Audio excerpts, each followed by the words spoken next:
Bienvenidos y bienvenidas a otro podcast más de Mentes Comprometidas. Y hoy pues estoy especialmente emocionado e ilusionado y incluso seguramente veréis en algún momento que estoy un poco nervioso porque tenemos aquí delante un invitado de un nivel excepcional y la verdad es que estoy súper contento que haya querido estar aquí con este podcast y me hace muchísima ilusión.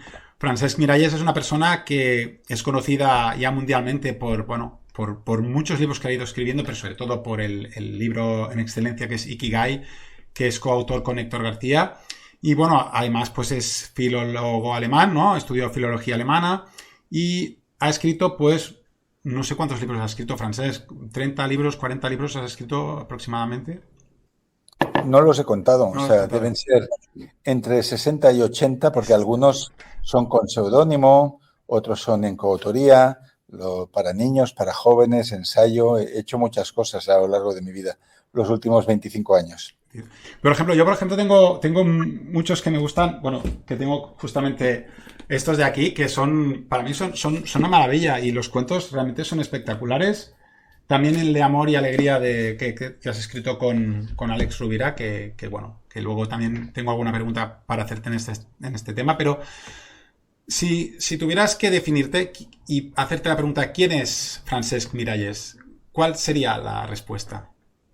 Pues te diría que es alguien que tiene mucha curiosidad y que no sabe estar delante del televisor y que por lo tanto siempre está viajando, escribiendo, explicando, visitando. Entonces, como dicen en catalán, el cul del Jaumet, que es el culo de Jaimito, ese es Francesc Miralles. Este es Francesc Miralles. Perfecto. Y entonces, claro, Francesc Miralles es, podríamos decir, un experto o se basa muchísimo en sus obras en lo que sería el desarrollo a nivel emocional, ¿no? El crecimiento emocional y crecimiento personal.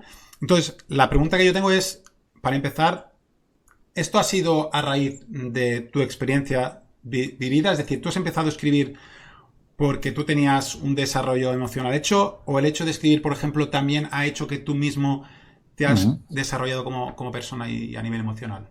Bueno, digamos que tenía muchas preguntas. Por eso, hace un par de años publiqué con Kairos 20 preguntas existenciales, que son algunas de las que me acompañaron a lo largo de mi vida. Entonces, ya desde niño, desde adolescente, pues tenía muchas preguntas sobre qué es la felicidad, qué es el amor, qué significa el éxito, por qué a veces uno está triste sin motivo, qué puede haber después de la muerte, etcétera. Yo diría que esas preguntas fueron mi motor para ir leyendo, para escoger un tipo de estudios que me llevaría a ser traductor de libros, primero del inglés y del alemán, y los traducía, la mayoría eran libros de psicología, de nueva espiritualidad.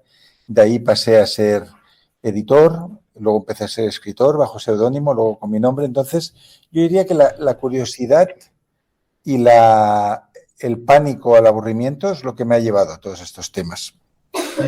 Es decir, seguramente el hecho de poder traducir ya varios libros de crecimiento y desarrollo personal, ¿no? De espiritualidad, ¿eso te hizo descubrir algo en ti? ¿Algo, el hecho de querer quizás también poder escribir todo lo que ibas aprendiendo? Bueno, primero, yo recuerdo que el primer libro que me dieron para traducir era de magia brasileña.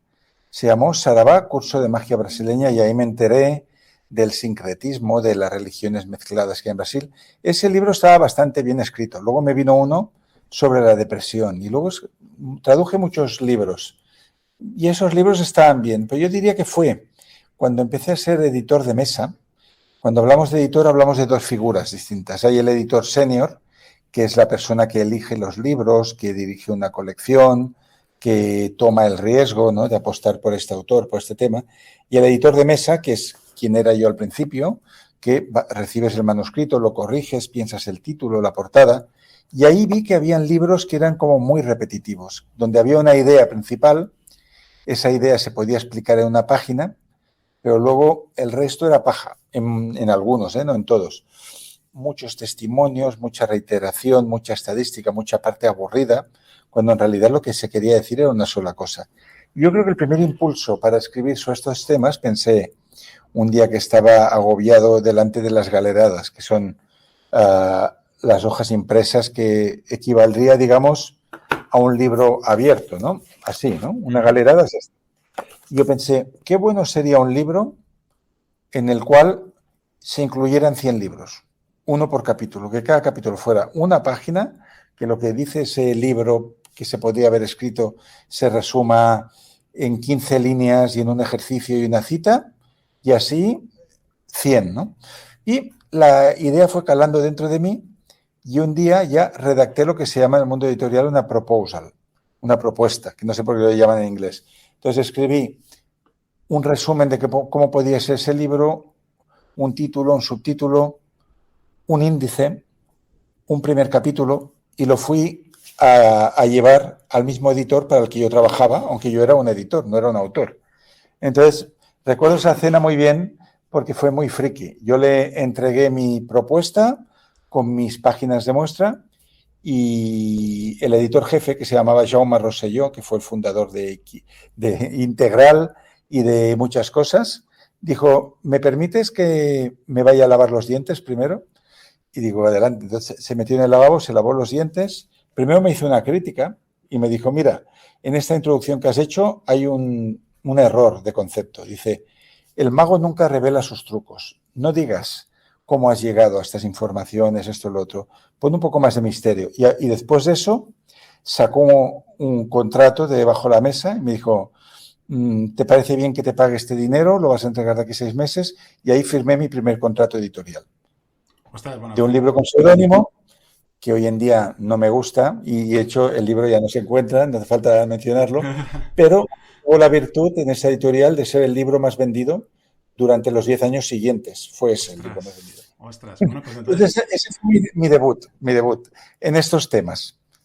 Bueno, pues tampoco debería ser tan malo el libro que realmente... No, estaba bien y era entretenido.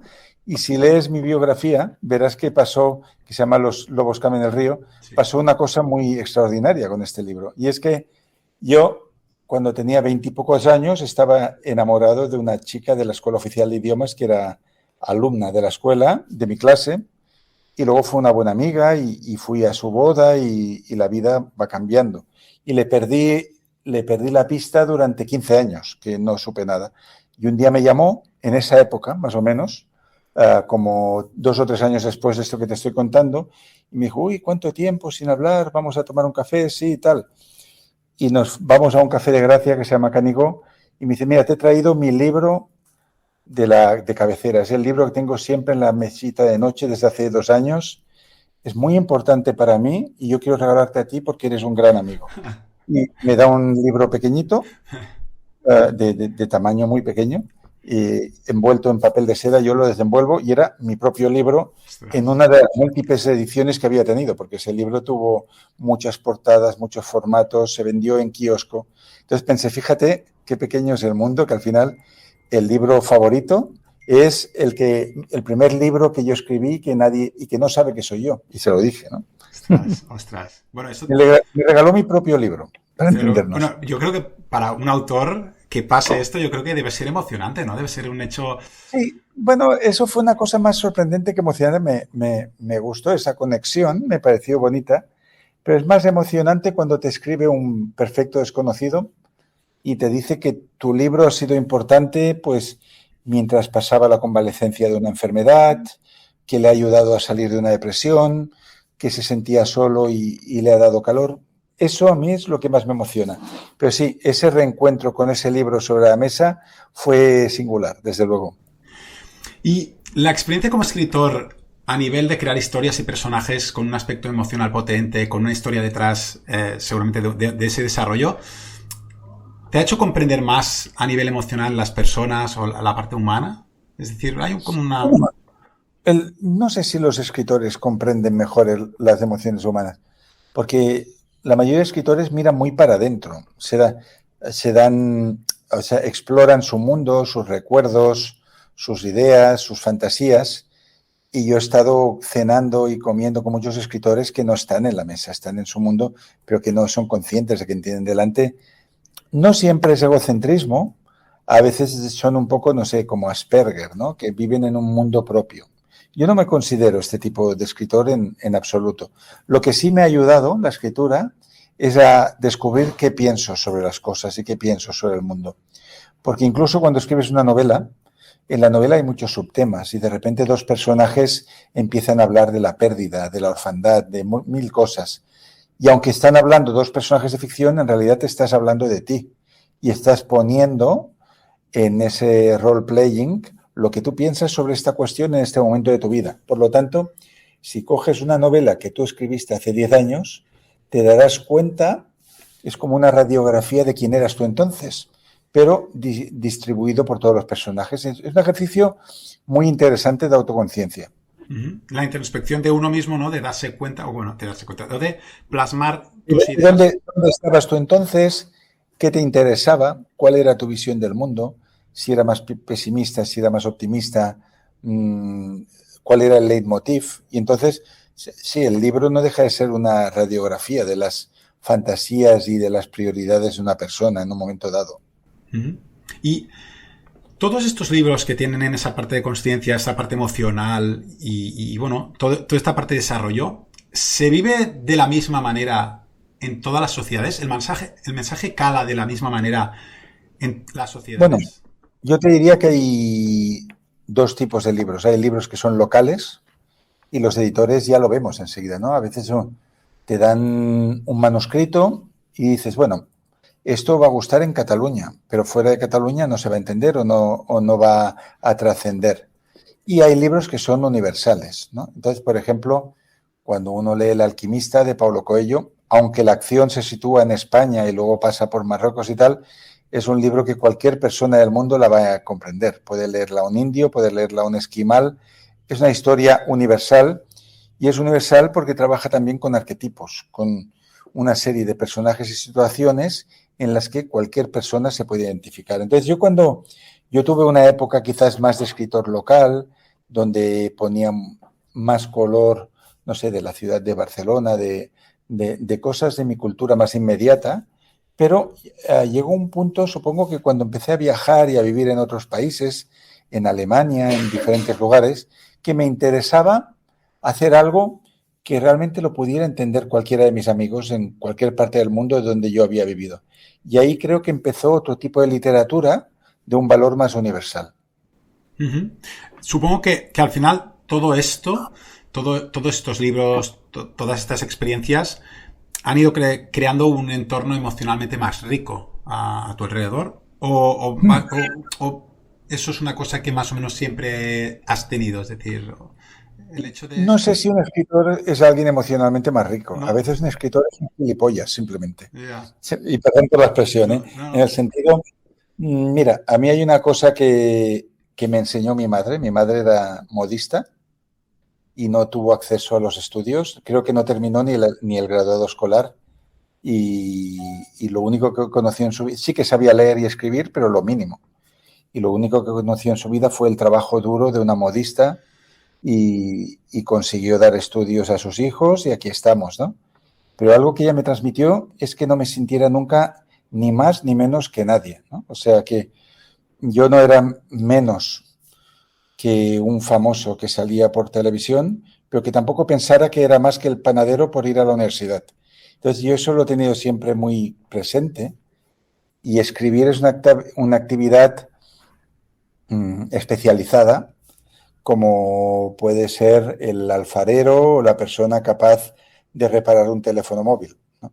Que hay unos chicos aquí en la calle donde vivo que son magos, ¿no? Pero no considero que un escritor sea un ser especial. Sí que tiene un don, debería tenerlo al menos, que es el don de contar historias, y eso viene en todas las tradiciones del personaje. Por ejemplo, en la China hasta hace muy poco no existía, ¿no?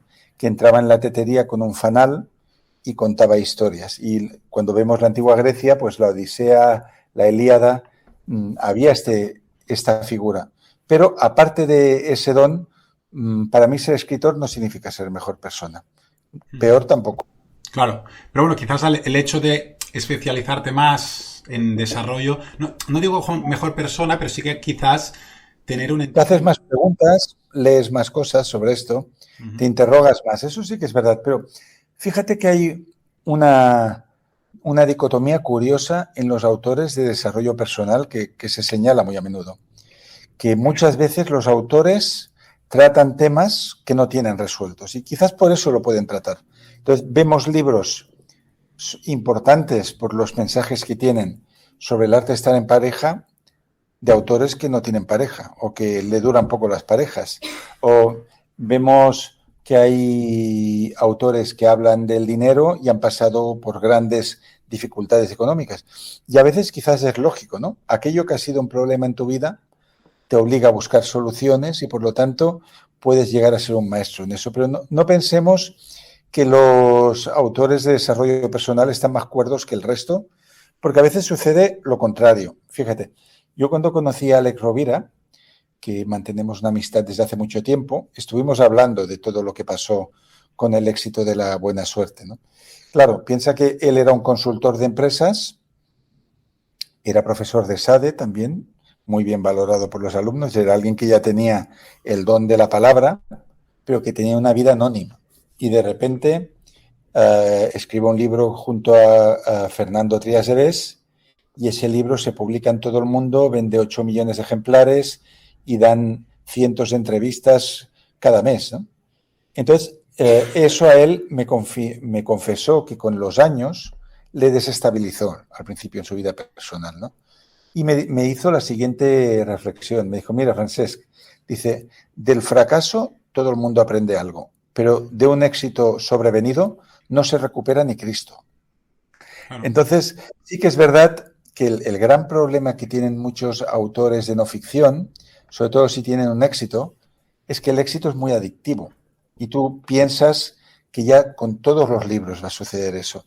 Y puede ser que un libro venda 1 millón de ejemplares, el siguiente vende 50.000 y el otro 3.000. Y es muy difícil para estos autores asumir que ya no están en el candelero y que hay otros autores quizás más jóvenes que están ocupando ese lugar. Entonces, es una profesión en la que la gestión del ego es muy difícil. Y yo creo que tengo la suerte de haber sido, no sé cómo lo llaman, fraile, monje antes que fraile, no sé cómo lo dicen, de haber sido editor, de haber sido escritor, de haber sido traductor.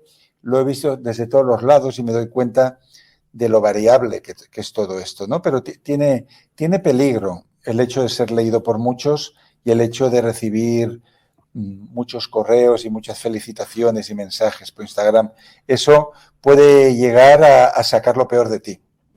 Claro, claro. Ahora que mencionabas a Alex Rovira, hay varios libros donde colaboras con él y bueno, por ejemplo, pues el de los cuentos para niños y niñas, ¿no? Y para quererte mejor, el de amor, el de alegría. ¿Esto te ha aportado algo más a nivel de emocional o de desarrollo y de crecimiento? Es decir, cuando trabajas con otro autor, se trabaja con talentos complementarios, que son siempre distintos, ¿no? Entonces, con Alex Rovira, ¿cuál es la complementariedad entre los otros dos? Que él es más tipo un filósofo, alguien que tiene teorías sobre todo, alguien muy leído, muy intelectual. Entonces, por ejemplo, cuando hacíamos los libros de cuentos, que tenemos 3 hasta ahora publicados, yo empecé por los cuentos que contaba él ya en las conferencias, que habían 5 o 6 que yo le había oído y que me gustaban mucho, pero luego empezamos a buscar otros, ¿no? Entonces él quizás fijaba los temas y me decía, mira, sería importante hablar de la resiliencia. Entonces yo quizás tenía más la tarea de buscar una historia para esto o contarlo de una manera que fuera agradable para todo el mundo. Entonces nuestro tándem es que uno pone la filosofía y el otro las historias. Con Héctor García, él es la parte científica, él es la parte analítica, es un gran descubridor de tendencias, de cosas raras, de libros raros, y yo soy quien lo pone en cristiano, todo eso, ¿no? Es decir, bueno, todo eso está muy bien, pero ¿cómo lo vamos a contar para el peluquero y la taxista, ¿no? Que decimos nosotros siempre. Entonces, mi tarea con él es bajarlo a la tierra y ver cómo lo podemos transmitir. Y con cada pareja de baile que he tenido, pues han sido diferentes complementariedades y aprendes mucho del otro, porque el otro tiene dones que a ti te faltan. Claro, claro. Bueno, sobre todo porque seguramente si no hay esa lucha de egos, ¿no? Puedes aprender, ¿no? Con esa humildad puedes aprender y darte cuenta que cada uno tiene su parte que aporta, ¿no? Y que al final, si se trabaja juntos, se consiguen realmente más cosas que trabajar por separados, ¿no? Sí, es más divertido en el sentido, si tú te vas a jugar al pádel solo, te cansas mucho corriendo por la pista. Pero si juegas en pareja, te puedes permitir dormirte en ciertos momentos y que el otro vaya a pillar las pelotas. Pues pasa algo parecido escribiendo. Si tú tienes una semana mala, pues igual no le entregas nada a tu pareja y el otro pues escribe, o la otra escribe un par de capítulos. Luego te vienes tú arriba y haces otros. Él te corrige, tú le corriges, hay feedback inmediato, con lo cual es un proceso muy entretenido, porque el gran problema de los escritores, sobre todo al principio, es la soledad de la escritura, que tú estás haciendo algo que no sabes ni para quién es, ni si va a ser comprendido, ni si va a gustar, si el editor lo va a rechazar, si va a acabar en tu cajón. Y eso cuando estás trabajando con otra persona ya no pasa, porque tienes feedback inmediato de lo que es, de lo que no es, lo que podemos hacer. Y eso pasa un poco también como en las agencias de publicidad, ¿no? La pareja creativa, que eso funciona, que normalmente suele ser el diseñador y el copywriter, se retroalimenta, ¿no? Tiene una idea, el otro la dice de otra manera. Entonces funciona, se acelera el pensamiento y la creatividad. Y ahora, por ejemplo, imaginemos que hay una persona que todavía no ha oído hablar de Francesc Miralles, que eso es difícil, pero bueno, siempre puede haber alguna persona. Pero los hay, ¿no? Hay muchos sitios que me han dicho, yo no sé quién eres. Ostras, pues, En muchas partes, ¿eh? Sí. pues si tuviéramos que hablar con una persona que no conoce a Francesc Miralles, ¿cuál es el libro que le recomendaría de Francesc Miralles para empezar? Claro, yo preguntaría a esta persona qué es lo que lee normalmente. Si lee novela le diría una cosa, si lee ensayo le diría otra, si le interesa más el orientalismo sería un libro. No sé, yo lo que haría sería, le recomendaría un título a medida. Pero, a ver, no sé, así de manera más genérica, si es alguien que lee ensayo y no me ha leído nunca, quizás le diría que leyera Ikigai porque es el que ha leído más gente, pero también le recomendaría 20 preguntas existenciales, porque ahí están todos mis temas de una manera muy concisa y entretenida. También le podría decir que empezara por ahí. Claro, Ikigai, por ejemplo, se ha convertido en un término mundialmente conocido. Fue un libro que se ha traducido en muchísimos idiomas y que realmente, es una referencia para muchísimas personas. Seguramente Ikigai es el libro más conocido de Francesc Miralles, ¿no? El libro más conocido. ¿Cuál es la emoción al darte cuenta de cómo ha ayudado esto a muchas personas, ¿no? A que... Bueno, ¿qué sentiste cuando te diste cuenta de que había ese gran crecimiento y que habíamos encontrado quizás un punto interesante? Pues mira, Héctor y yo nos quedamos absolutamente igual, porque somos dos tíos raros. Él es un Asperger, que es una persona que no muestra ninguna emoción y si la tiene se la guarda para él, y además no le gustan las masas, no le gustan las multitudes, no le gusta ser observado ni ser el centro de atención, con lo cual él lo vivió con una naturalidad pasmosa. Y yo también creo que tengo la suerte de que Ikigai tiene mucho más éxito en el extranjero que en España. Pues, por ejemplo, ahora estuve 3 días en la India y me volvió loca la gente. Al final tenía casi ataques de pánico, porque llegaba a un lugar, se tiraban encima 500 personas, incluso el rector de la universidad donde iba a dar la charla quería hacer un libro conmigo y el otro quería hacer otra cosa y este pide esto y el otro pide lo otro y viene a este festival. Entonces salí de los 3 días en la India súper estresado, pero cuando yo camino por Barcelona, por cualquier lado, es rarísimo que alguien me reconozca. Pasa una vez al mes que dice, tú eres Francesc Miralles, te he visto en un podcast o te he visto en no sé dónde, pero normalmente lo bueno, al menos aquí, es que los escritores nadie sabe quién son.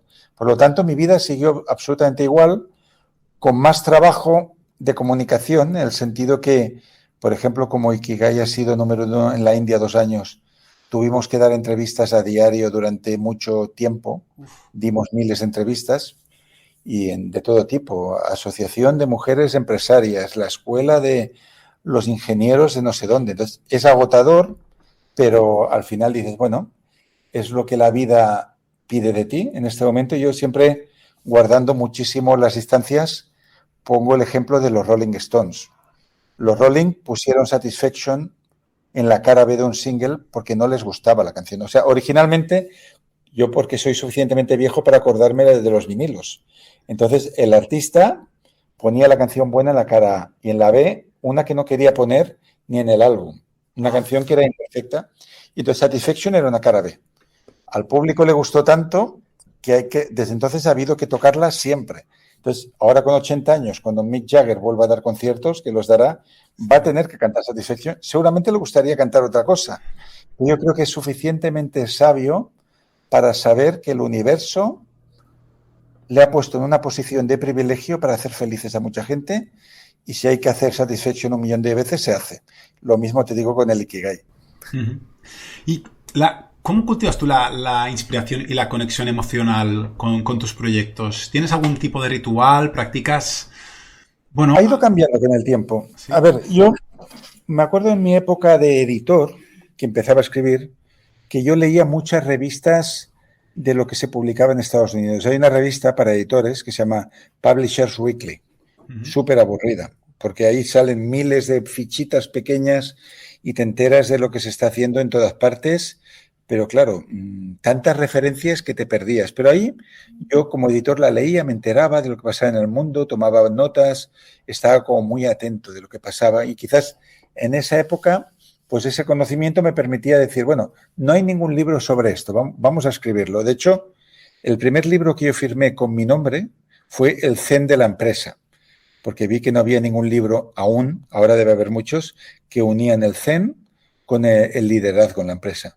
Y aún no me sentía muy seguro para firmarlo con mi nombre, y ese fue un libro como bisagra, porque puse mi nombre y un seudónimo que era yo mismo. Yo creo que es la única vez en la historia del mundo editorial que un autor se ha desdoblado. Y ahí salía Francesc Miralles y Yuki Ojiro, y los dos eran la misma persona.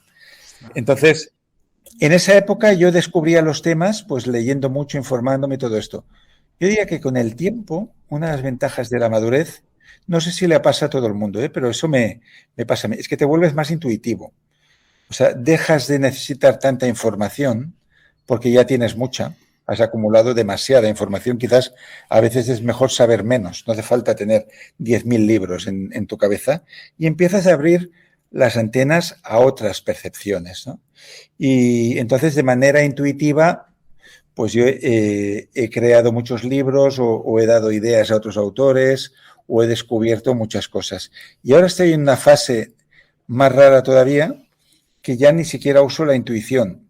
Cuando tengo un reto, y te voy a poner un ejemplo, yo tengo un seudónimo que se llama Alan Percy, que es un seudónimo que te diría que casi tiene más éxito que Francesc Miralles, porque tuvo un libro que se llamaba Nietzsche para estresados, que se publicó en un montón de países y fue número 1 en Brasil y en Grecia. Y Alan Percy hacía muchísimo que no escribía ningún libro, como 4 o 5 años. Y mi agente literaria dijo, sería el momento de que Alan Percy vuelva a presentar algo, para que la gente se acuerde de él.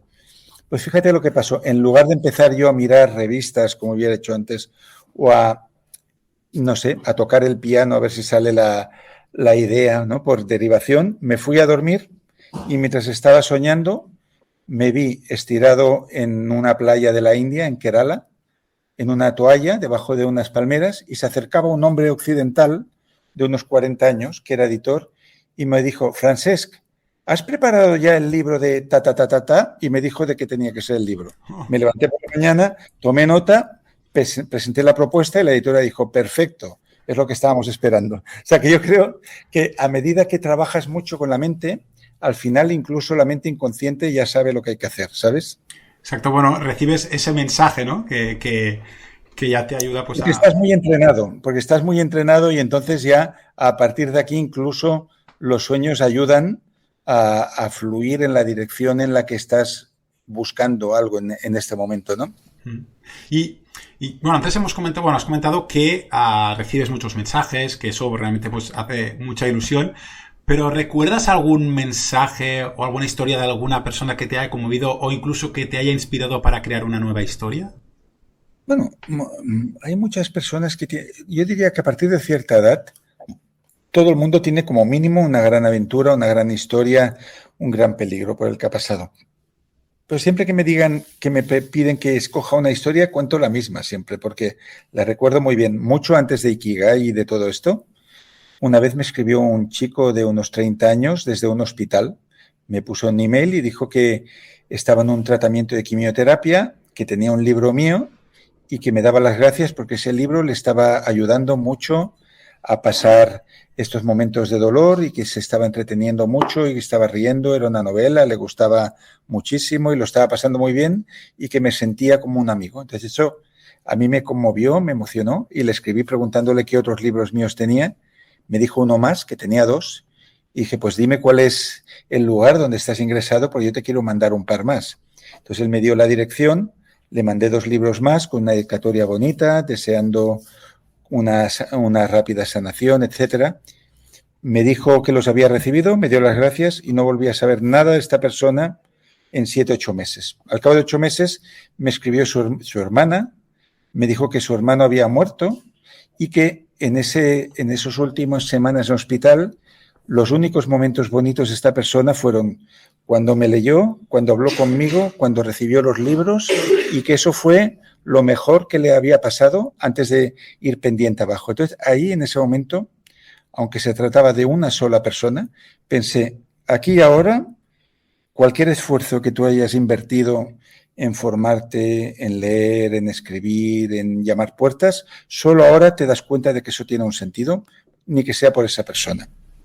Exacto. Al final, las cosas que más sentido tienen son las que hacen sentir a la otra persona, ¿no? Un bienestar y un... Aunque sea una sola, ¿no? Yo tengo un amigo que se llama Andrés Pascual, que escribe novelones muy gordos, históricos, o a veces son como thriller de viajes y son de 600 páginas, ¿no? Y yo, alguna vez que lo entrevisté para alguna revista, él me decía, ¿qué es el éxito para ti? Y él me decía, mira, dice, yo escribiría un tocho de estos, aunque fuera a hacer feliz a una sola persona. Yo creo y pensé, esa es la actitud, ¿no? No pensar de manera cuantitativa, sino cualitativa. Si tú aquello que haces es importante para alguien, entonces ya está bien. Uh-huh. Y ahora vamos a hablar un momento de Mazal, porque la historia de Mazal, ¿no? Sigue un personaje que busca pues esa respuesta emocional y esa conexión con algo más espiritual. ¿Hay algo de esta historia en una parte personal propia de búsqueda y de... Es muy biográfica esta historia, no solo porque hay un prólogo y un epílogo donde explico muchas cosas de mi vida, de momentos malos, de fracasos, de éxitos, que eso es totalmente biográfico lo que se explica aquí, sino también la vida del propio Saúl refleja distintos momentos de mi vida, en el sentido que yo también tuve una época en la que era muy pesimista, muy negativo, muy procrastinador, muy criticón, y algunos aprendizajes que he ido teniendo a lo largo de la vida, pues los he ido colando aquí. O sea, es una obra de ficción, pero que yo diría que explica de manera, en forma de cuento, mi viaje de la oscuridad a la luz. Uh-huh. Y en Mazal también exploras muchos conceptos relacionados con el destino y la causalidad, ¿no? Y casualidad también un poco. ¿Cuál es tu opinión sobre la influencia de la causalidad, el destino y, bueno, todo esto acerca Bueno, yo creo que básicamente el destino es aquello que hacemos, consciente e inconscientemente. De hecho, en Mazal hay una frase de Jung muy bonita que dice, hasta que no hagas consciente lo inconsciente, esto último dominará tu vida y tú le llamarás destino. Entonces, a veces tardamos tiempo en darnos cuenta de que el lugar donde estamos es producto de muchísimas decisiones, causas y efectos que vienen de muy lejos y que hasta que no cambias tu manera de pensar, tu manera de reaccionar, de hablar y de hacer, pues va a haber el mismo argumento en tu vida. Entonces, hasta que no haya un despertar, un satori, algo que te diga, mira, es que estoy aquí por esto, esto y esto. ¿Puedo hacerlo diferente? Sí. ¿Cuándo voy a empezar? Pues vamos a probar otros caminos. Y ese es el único destino en el que yo conozco. O sea, no creo que nadie nazca condenado, no sé, a no ser que nazca sin brazos, ni piernas, ni ojos, como ahora, como Johnny cogió su fusil después de entrar en combate, y esa persona sí que está muy determinada. Pero la mayoría de personas, la inmensa mayoría, tenemos un campo de acción y de posibilidades mucho más grande de lo que nos creemos. Entonces, el gran reto siempre es superar las barreras de la mente, o sea, los techos de cristal que nos ponemos. Y eso es lo que diferencia a unas personas de otras, que unas se atreven y las otras no, y ya lo dan por perdido antes de empezar. Quizás podríamos decir que que la historia, ¿no? Intenta dar cuenta al lector que al final la buena suerte, ¿no? Como también hay el libro de Alex Rovira, Sí. se la tiene que ganar uno mismo realmente con una actitud y con hacer las cosas realmente Y con mucho trabajo, y con mucho trabajo. con mucho. Hay una frase de Woody Allen que dice, me llevó 10 años triunfar de la noche a la mañana. O sea, normalmente, claro, hay un pensamiento superficial sobre el éxito porque vemos solo el resultado, vemos la superficie, pero no vemos todo el camino que hay hasta allí. Entonces, si tú lees la biografía de cualquier personalidad que ha conseguido algo, el camino es un rosario de errores, fracasos, decepciones, dolor, sufrimiento, y el éxito llega al final de la película. Antes es una película de terror. Entonces, cualquier persona que se proponga algo importante va a tener que demostrar mucha paciencia, mucha resiliencia y mucha fe en lo que quiere conseguir, porque van a haber obstáculos que te van a apartar del camino, y si eres flojo, pues vas a abandonar y se va a quedar la cosa a medias. Entonces, yo diría que el éxito es más una carrera de fondo que está hecho para mentalidades maratonianas que para sprinters. Uh-huh, uh-huh. Yo hay una cosa que no quiero desvelar nada del libro, pero a mí hay un momento que especialmente que me encanta, o sea, que me encantó y que realmente me emocionó muchísimo, que es el momento donde va a casa del primo, ¿no? Y pasan unas cosas ahí dentro. Ese momento pasan una serie de cosas. Se rompen sus expectativas, sí. Sí, O sea, podemos explicarlo un poco sin que acabe de ser spoiler. sí. Saúl, en su infancia y adolescencia, estaba muy unido a un primo hermano cuando vivía en California, y ahí ellos habían jugado, habían compartido muchas cosas, y Saúl se encontraba en una mejor situación económica que el primo, que era hijo de una madre soltera, y de hecho era él quien ayudaba al otro y quien podía asistir y quien podía prestar dinero, etcétera. El primo después, cuando ya es mayor, lo invita a su boda. Él no sabe cómo, ya se ha hecho rico, es un hombre que ha tenido fortuna en la vida, buena estrella, como sea, después de un viaje misterioso que se aclarará después cuál fue, y en 10, 15 años no ha tenido más relación. Y el pensamiento de Saúl es, fíjate, mi primo, con todo lo que yo le di, con el cariño que yo le tenía, me invita a su boda, que era un despilfarro, seguramente para restregarme por la cara que él ha triunfado y yo no, seguro que piensa que soy un mierda, que soy esto y lo otro, y el destino hace que todas las cosas que él tenía en un piso que no puede pagar vayan a parar a casa del primo, donde él piensa que va a ser recibido a patadas y con desprecio. Y cuando él llega allí, ve que una realidad es la que tenemos en nuestra mente y las películas que nos montamos, y otra realidad es la de las personas que han seguido sus propios caminos y que han evolucionado por su propia senda. Y ahí él descubre que todo lo que él había vivido en sus pensamientos sobre este primo es una ficción, y no veremos qué es lo que pasa ahí. Exacto, exacto. Para mí es uno de los momentos más bonitos del libro, aunque realmente van pasando cosas y realmente para mí ha sido un libro muy inspirador y que quizás también ha sido un libro mazal para mí, porque ha llegado en un momento donde necesitaba leer este libro y que desde luego pues me ha encantado y lo he leído con muchísima ilusión.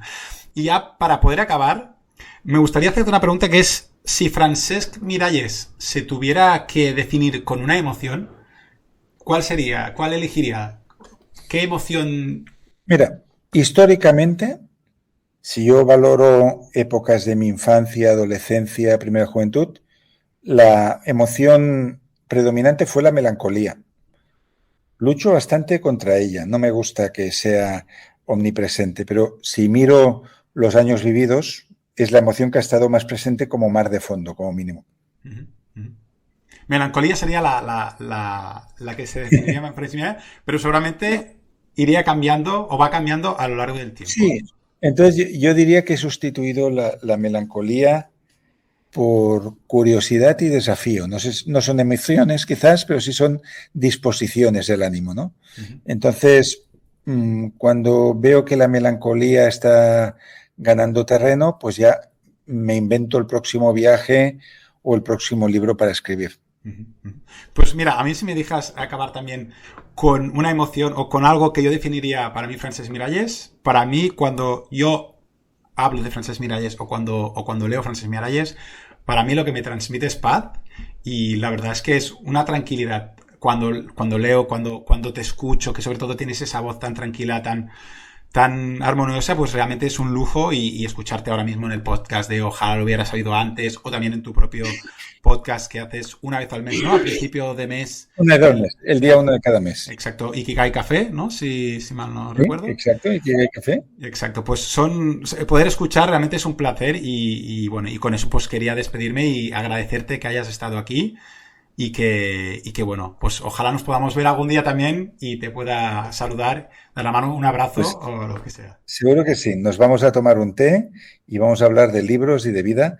Muchas gracias, Jordi, por esta conversación tan agradable. Veo que aquí en el extremo pone señor Temas. Me gusta esa etiqueta. Sí, sí. ¿Qué le llaman señor Temas? Señor Temas era un poquito pues por hablar de muchos temas diferentes y entonces quería hablar pues de mil cosas y bueno, por eso se quedó Señor Temas. Sí, sí. Está muy bien. Podría ser un seudónimo divertido de libros de divulgación. Sí, pues mira, a lo mejor algún día empiezo a escribir, que es alguna cosa que he pensado y que bueno, que también haces cursos, ¿no? De escritura para aprender a escribir, así que algún día también a lo mejor me apunto y hago un libro de escritura.